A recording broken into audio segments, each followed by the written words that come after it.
found Stalag 17 as a play. Nobody wanted it. I took it.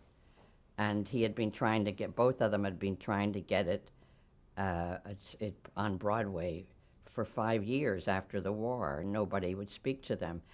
A friend of ours went down to Atlantic City, where there's the veterans, the veterans recuperating if they're having breakdowns. Well, my friend walked into the hospital. She was a gray lady, and she always go through the wards, see if they want to write to their sweethearts. And this chap walked in, she walked in this morning, and she usually says hello, and they didn't answer her back. They were disgusted, the two guys that were in there for nervous breakdowns. But anyway, she walked in to try to cheer them up, and they weren't to be cheered up. So she said, "What are you?" One of them said, where do you live when you don't live here?" He said. She said, "Philadelphia," and he said, "What's Philadelphia?" And she explained, and she said, "I'm a member on the board of a theater, small theater company, Plays and Players." See where it comes in, and she said, "That's what I do. I'm not an actor." She's 67 years old, I think. And so they kept talking more they got talkative about the theater. And one of them said, "Do you ever do an original play?" And she said, "We do 7 months out of the year. We do one. If we think it's good, we do it." So when she went to leave, he shouted, "Do you think they would like to see a new play?" And she said, "What do you mean?" She walked back, and they pulled the script out of behind. It was behind the pillow, and gave it to her, and said, "Could you read this for us?" And she looked, and she said, "Well, I'm just, on the board. You have to go through certain things." Well, they just hammered and hammered, and she felt Addie's her name. She felt so sorry. She agreed. And then they made a specification if they lose, whatever they did. But they were, at least she gave them something to look forward to, and they were smiling. Them, maybe nothing, but it did. This script was written by 2 World War II veterans. Straczynski and Bevan, the two seers. And then that script was given to the woman who then brought it to the board as with the plays Right. and players in Philadelphia. Right. They said, "Who wants a play about the war? We just had the war." Another one said, "They're all men. My God, none of the women will be in the play." And everybody voted it down for one thing or the other.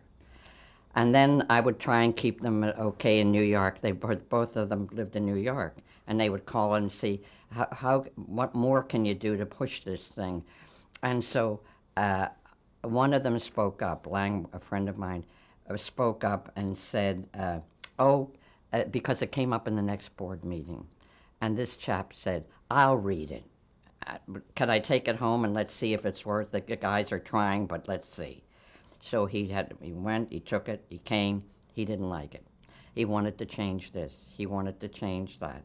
And some of it was good, but the poor 2 guys, and he said, "It's got something." I'm telling you, I remember him saying that. "It's got something, but we have to find it." And the 2 of them just quivered, just bent over. And that's the 3rd time with these boards. And so they said, "Everybody, a preacher finish, no more, whatever we have here." And I said, "Wait a minute." And they said, "What?" And I said, I want to read it. I did. I really wanted to read it. I'd gone through all this myself. And I remember, what's her name, the secretary said, "Well, let Marge read it, and that'll be the end of it then." So I read it, and it needed a lot of work, but I wasn't about to change any at that time. And it was something there, because I was interested and wanted to read it. I thought it had something, and it was different, and it was as good as any others that came up and we did or something. And if it would help them out and at least get them some with a program to show to somebody. And I said, I'll take it. And you had to, one person in the month or whatever has to be you're in charge in the ward. and so forth. So I said, I'm voting myself all the time. I'm voting that we put it on.